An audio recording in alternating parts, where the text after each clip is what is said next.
flows from the Spirit with glorious light. Confident living cleanses my soul, giving the Spirit fullest control. I'm Mike Costello, and I'd like to talk to you in the next few minutes about being emotional. We all have emotions. Some of us tend to be more emotional persons than others. Some seem never to be emotional. But emotions are a very big and important part of our being. And to have emotional health is to have mental health and contributes to our spiritual well-being. In New Thought, we believe that we live in our minds and not in the world. That means that our minds are tremendously important. And through connecting our mind, our human mind, with the divine mind of God, we can have a magnificent reflection of life. We can be guided and directed in the ways that we need to go. Our emotional well-being, our emotional health is fundamental to our good physical, mental health and puts us in true stead and connection with that which is divine. So we believe that developing good emotions, developing emotional health is a part of being a well-rounded and healthy person, that it contributes not only to our mental well-being, but to our spiritual well-being as much. We believe that emotions need to be felt and need to be expressed. And when we express and feel the emotions that are given to us, we more fully impart upon life that which we need to bring. We more fully participate with life. And so emotions are a wonderful and magnificent gift of God.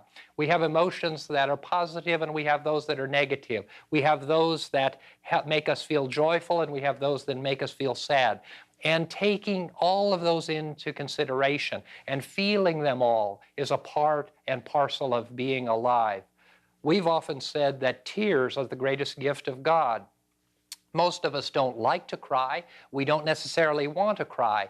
But the cleansing aspect of tears, the cleansing aspect of what it brings to us, to our mind and to our soul and to our being, is very real. It is a time of emotional crisis, perhaps. Some people cry when they're happy. Most people cry when they're sad. And so we seem sometimes to want to avoid the negative emotions. But what I want to talk to you in the next few minutes about is accepting the emotional aspect of being human, your emotions, my emotions, and all of our emotions, because we need to respect our emotions and those of others, and we need to encourage ourselves to be emotional persons and to be responsive and to be compassionate and understanding to the emotions of others. We need to begin to connect ourselves with our emotional side, and we do that by beginning and always living as much as we can in the present moment, in the now. We need to not deny how we feel. Wherever you are right now, wherever you are in the experiences of life, you need to, and I need to, we all need to accept the way that we feel. In our circle, New Thought, so many people believe and teach that we need to manifest a positive and dynamic and wonderful aspect of life.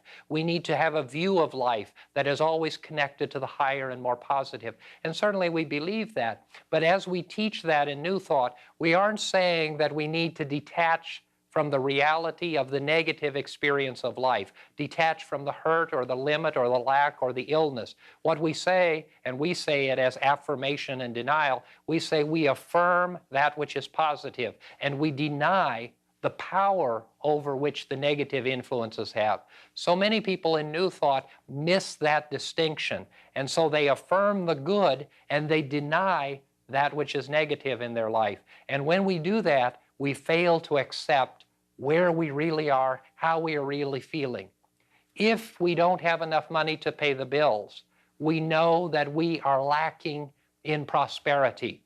But we deny that that lack of prosperity has the ability to overcome us. That lacking is not the power. The power is the grace and good of God. So we affirm that God will bring to us prosperity. We still have a condition of lack. And unless we do something by, number one, changing our way of thinking, number two, connecting ourselves with the presence of God, and number three, acting, we will continue to be in that circumstance of limit and lack. But as soon as we do those three things, as soon as we change our way of thinking, as soon as we connect with God, as soon as we are guided and directed to action, then we're guided in ways that can solve that problem or circumstance of limited resources. We may be guided to a new job. We may be directed into a new way of earning money. The answers will come, but they don't come to us by denying the way that we feel. If you are sad, you are sad. If you are hurt, you are hurt. If you feel sick, you feel sick. If you are frightened, you are frightened. Allow yourself to be where you are and acknowledge the feeling that you're having. And the feeling, even if it's a negative one, does not indicate that you are a bad person or a negative person or an unspiritual person. It simply tells you, like a barometer or a thermometer, where you are so that you can change and so that you can move. We must feel the way that we feel. We must be in the present moment. When you have negative emotions or when you find yourself in an emotional state, it's very helpful to identify how it is that you're feeling.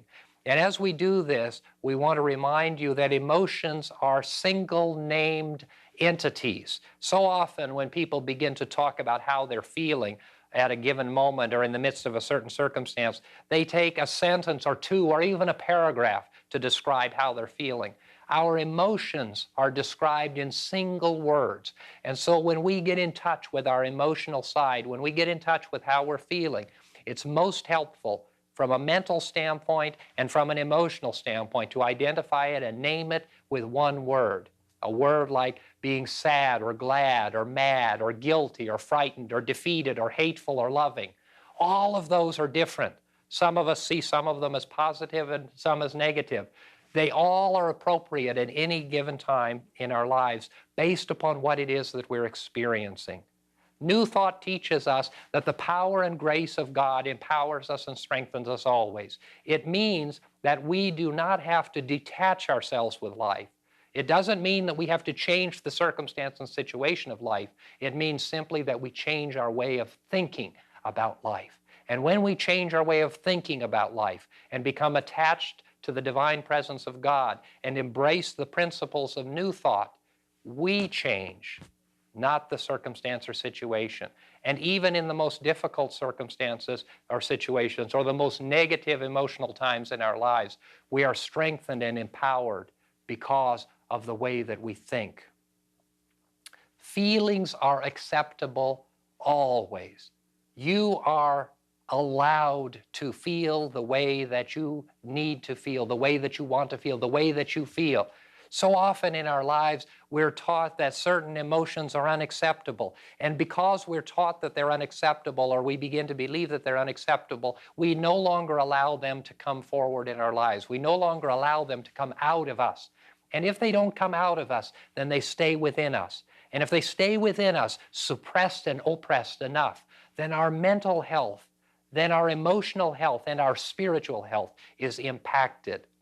No matter how you feel, it is all right. Feelings are acceptable.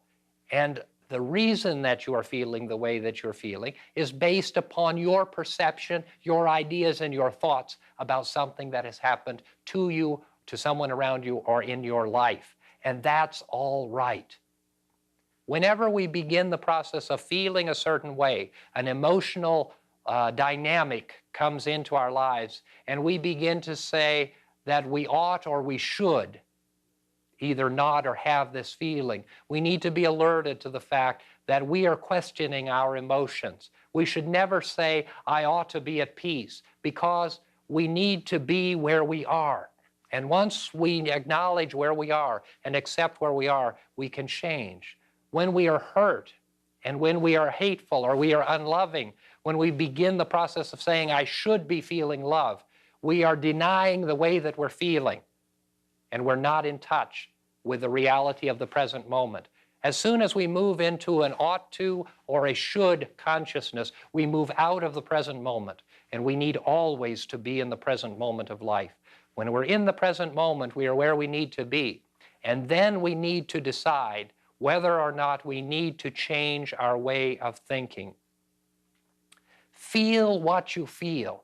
Acknowledge what you feel, at least to yourself, and then begin the process of assimilating that emotion and centering yourself in the presence and the grace of God. Some people have uncontrollable tempers, and they have those tempers and have had them for a long time, but they learn to live within the constraints of what is acceptable and unacceptable, not by denying their temper, but by changing the way that they think and react and respond to the anger that comes into their lives. But simply denying the anger as though it wasn't there, or denying the hurt, or denying the pain, will not resolve the problem, and it will cause inner conflict and a confusion of mind and spirit. And as soon as we confuse our human mind process, we short-circuit the connectiveness, the connection that we have with God.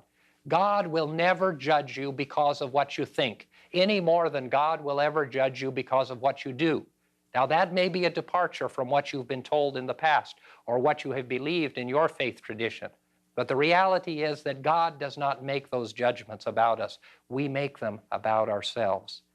And God's feeling for us never changes. God's love for us never changes, whether we're emotional or whether we're peaceful, whether we're positive or whether we're negative, whether we're good or whether we're evil. God's love and presence for us remains always the same. So many of us in our lives believe that there are two doors within our emotions. One is the door that lets in good and wonderful experiences and positive emotions, laughter and joy. The other door is a door of hurt that brings us the end to relationships, brings us illness and limit and lack and challenge. And we believe that that door needs to be locked from the inside and kept shut.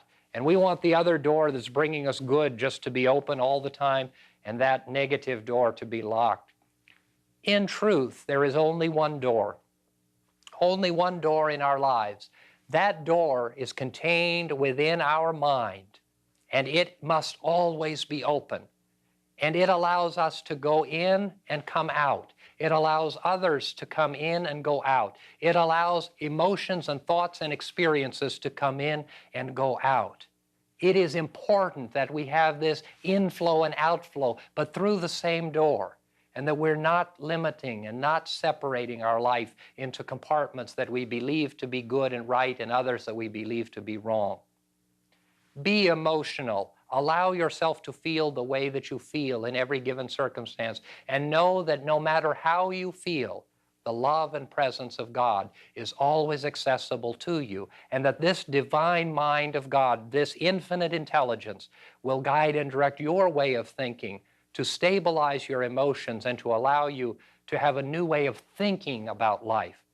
Not that the externals will change, but that you will change in the way that you think and feel about that which happens around you.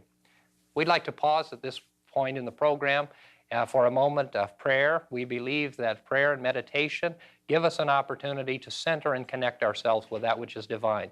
So we invite you to join in this reflection.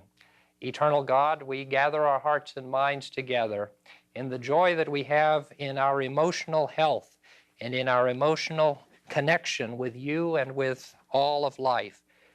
We ask that you would open us to have both positive and negative emotions, and that we would be conscious that there is only one door and one life and one God, and that we are open to the presence of all of those. We ask and know these things in the name of faith, in the name of love, of faith, of hope, and of love. Amen. Those were wonderful pointers and reminders, and also of the individuality of the person, and honoring the emotions of each individuality.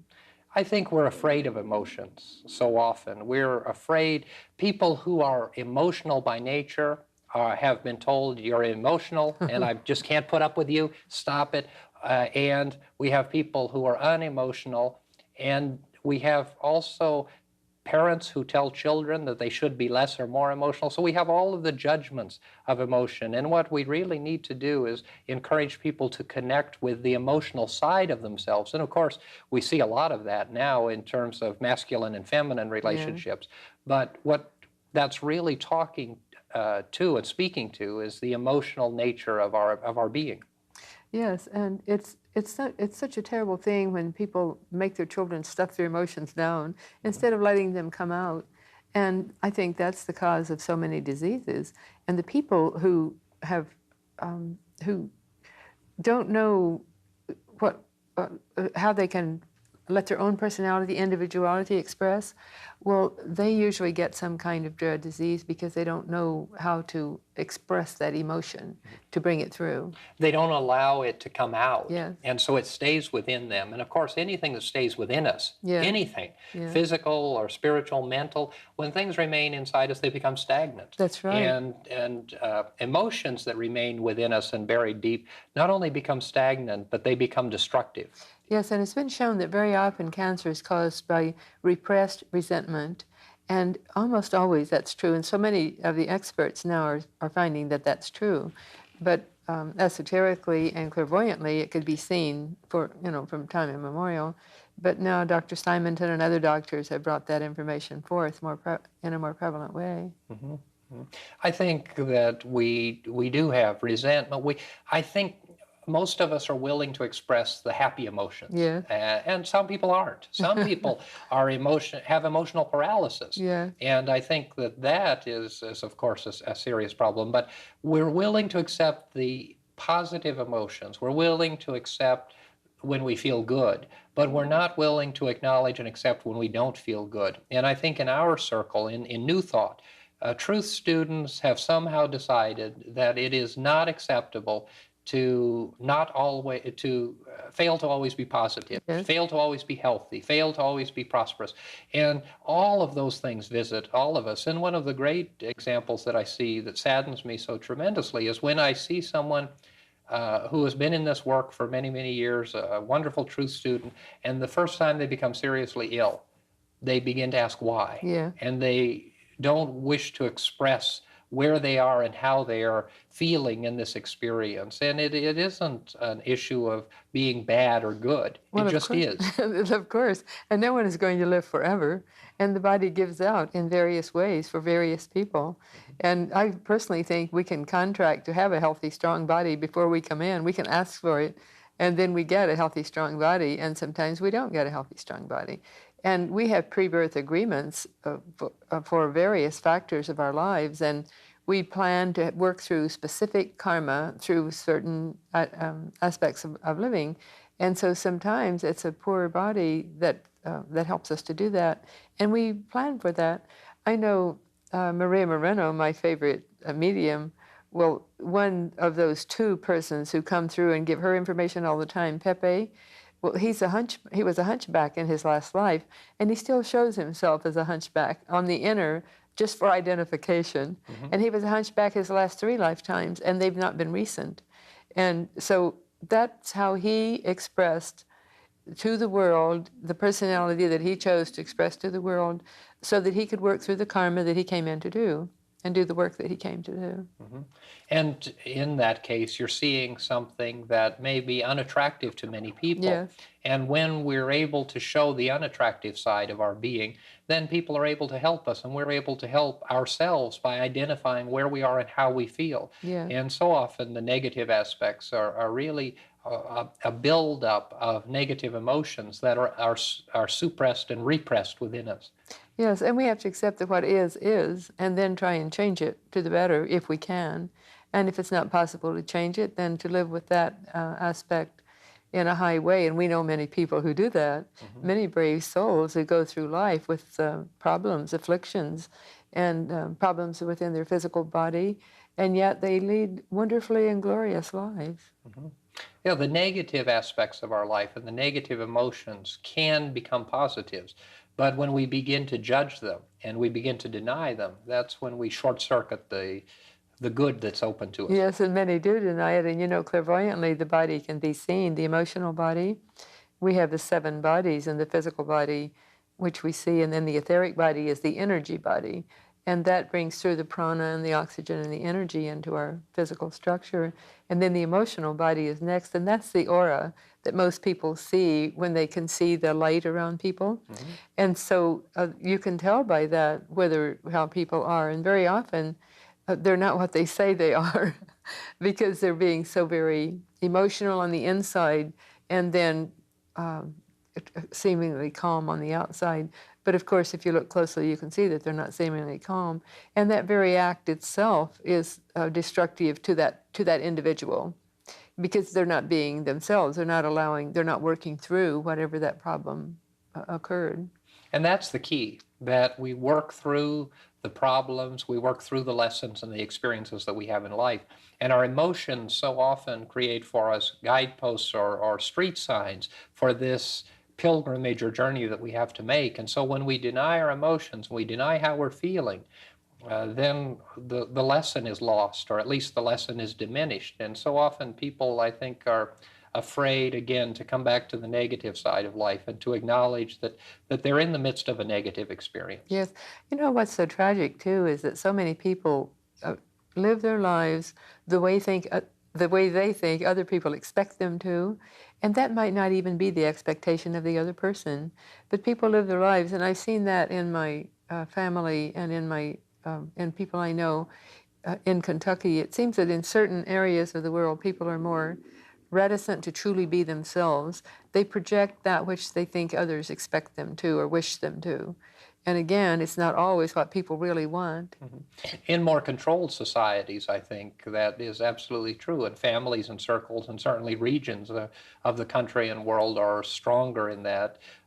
But even in areas like California, where we think of free thinkers and expressive people, we have so many people who are still behaving very much the way they think others would want them to, trying to gain acceptance and not really getting in touch with the way that they feel about themselves.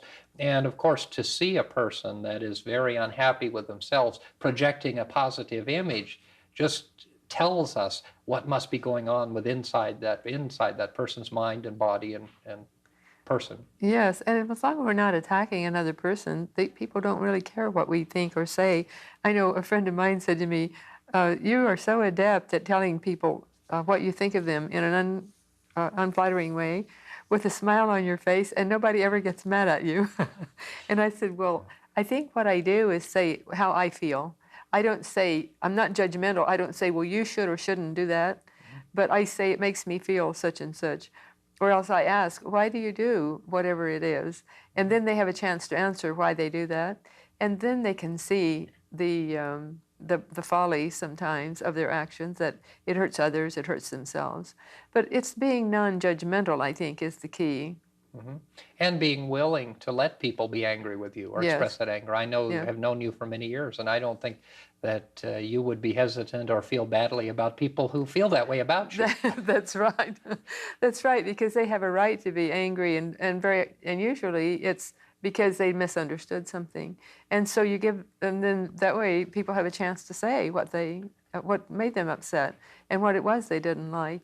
And again, we just need to speak up in a non-judgmental way, saying how we feel and how their actions make us feel, and also to ask, why are you doing such and such, and say it in a non-threatening way. Because usually you really do want to know, and I really do want to know why people act the way they do. 1958, really? So I don't know. It's been a long time since anyone has attacked me, very threatening to me, that I didn't understand why they were being that way. And then you can't get upset with people if you know why they're being the way they are. Mm-hmm. And usually it's something within them that's tied in knots. And so they say those things that are hurtful because it's coming from some deep hurt within themselves. And if you realize that, then you don't get upset with people. Then you're not threatening. Mm-hmm. Also understanding that many people, unfortunately, operate from a center of emotional chaos. Yeah. And so they never really get in touch with or identify their own emotions. They move rapidly from one to another. And so they're never at peace. They're always in the midst of conflict. And in the midst of that conflict, they're creating within themselves such a turbulence that they give all kinds of mixed messages to those around them. And so a part of what we're talking about is also getting clearly in touch with our own feelings, identifying and examining how we feel, and then becoming better at articulating that to others. That's a very important point. And an example of what you just said was a young girl. She and I were taking, young lady, she was about 15 years of age, and she and I were taking a test in a magazine to see what our temperaments and personalities were. And her test results showed that when things get calm, then she stirs up trouble, and she creates the chaos in her life and in the lives of those around her. So she said, yes. I said, this is how you're testing out on that one point. And she said, yes, I know. And I said, are you aware that you do that? And she said, yes, she's aware that she does that. So then I asked her why she does it, which was the important question. And she said, well, I don't know, but when things get too calm, I just have to stir up trouble. And it was something within her, which was a prime example of what you just said. They have to create a chaotic situation in order to feel that they're really alive and that they're really existing. And that is very pathetic. And those individuals are people that we need to identify and know where their emotions are coming from, so that we know whether or not we are emotionally strong enough Yes. to deal with them, or whether we need not to be in their circle. Yes, that's important, because we can step back. And we need to do that too. If there Yes. are emotional challenges that we just aren't equal to or strong enough for at the point, then we need to step away from them. Yes, and and it's interesting that Dr. Costello, that sometimes people push themselves away instead of, we don't really have to do it for them.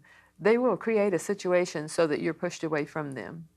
That's interesting. So our emotions can push people away or draw people to us. And our emotions are a major part of our mental health and our spiritual well-being. And so we've enjoyed sharing with you these ideas and concepts of emotional health and attaching them to spiritual life. And we hope that you found them helpful, and we look forward to seeing you next time. Dynamic power helps me be strong. Confident living comforts my heart. From such a blessing I can't depart.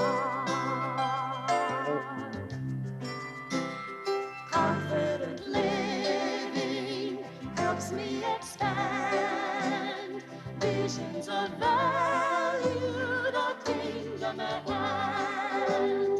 Confident living, talent to win, gift of the Spirit moves from within.